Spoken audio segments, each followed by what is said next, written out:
Hello and welcome to Jackson's Job. Today we are going to learn how to make some delicious coconut sandies. First, you'll want to preheat your oven to 350 degrees Fahrenheit or 180 degrees Celsius. And these are the ingredients you'll need.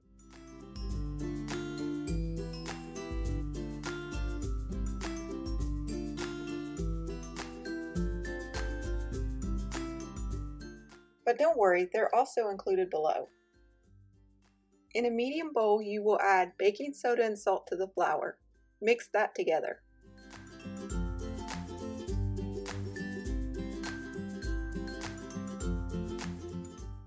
Next, you want to add in some toasted coconut. If you need to learn how to make toasted coconut, there is a link below that will show you how to make it on the stove top.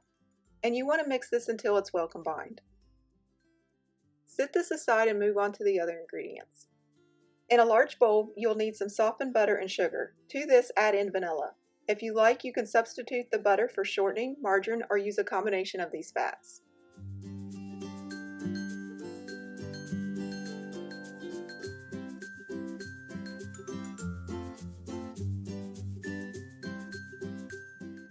You want to mix this until it's smooth and creamy like this, and then you'll add in the coconut flour mixture from earlier.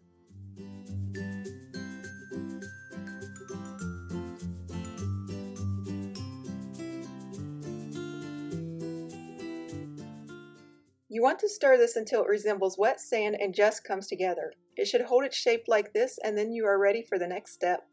Now you have the option to make these into different types of cookies. You can shape this into a rectangle and make icebox cookies, or just continue to the next step. I'll show you both options. Turn all your dough onto a clean work surface and start gathering your dough. Squeezing it as you go, start pressing it into a rectangular shape.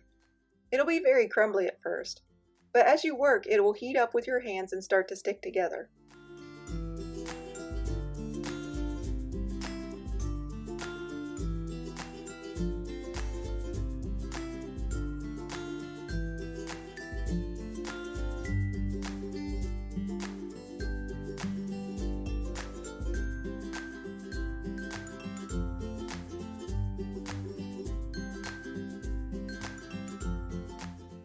In the end, it should look like this.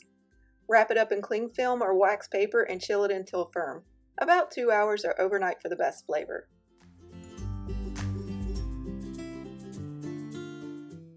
After it has chilled, you want to cut this into about 1/4 of an inch or 6mm slices. If it isn't chilled enough, or if your knife is dull, it will completely fall apart on you. That's okay, just reshape it and do it again. Some crumbs are normal, however, so expect that. You could try a serrated knife and use a sawing motion like this if your knife isn't sharp enough. Be careful with this step. You want to place the dough on a baking tray 1 inch apart or 2.5 centimeters. If you use parchment paper, it'll be much easier to clean up in the end. Now, if you don't want to go to all this trouble, you can simply start making cookies after you've mixed the dough and it's a wet, sandy texture. This is much easier if you're using shortening for your fat, which I did with this batch. I like to use a cookie scoop, but a tablespoon works well too. We have to thank Gidget for this tip, as it was totally her idea. I like to use parchment paper again for easy cleanup, and then I use a tablespoon cookie scoop. Roll it around into a ball if you like with your hands, and then just flatten it before placing it on a baking tray. Space them about 1 inch apart or 2.5 centimeters again. And then we are going to bake them. No matter which way you decide to shape the cookies, you bake them 12 to 16 minutes or until the edges are golden brown. Now, what I should have done here was let them cool 2 to 3 minutes before removing them to a cooling rack. And I really should have used a spatula. If you don't do that, they will likely fall apart on you, and you will also burn yourself like I'm doing here.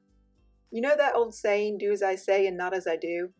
Well, this is one of those times you really should heed this advice, because I burnt the tar out of my fingers and crumbled the cookie. But hey, life happens, and I wanted you to learn from my mistakes. That's why I keep these things in here, so you guys can laugh along with me and not feel so bad when you screw up in the kitchen, because it's bound to happen the more you practice. Let's move the other batch onto a cooling rack with a spatula and not my fingers after a few minutes of sitting. And it looks like things are going to be a lot smoother from here on out. We will open one of these up after they've cooled. The cookies made with all butter will be more snappy, will have a nice toasted coconut flavor that is enhanced by that vanilla. They are delicious. And these lovely cookies are the ones that we made with shortening instead of butter. The shortening really makes that cookie fall apart in your mouth and just melts away pleasantly. These are tender and I prefer them this way. However, not everyone likes to use shortening these days, and both cookies are absolutely wonderful in their own way. I hope you enjoyed this recipe and learning how to make them in different ways.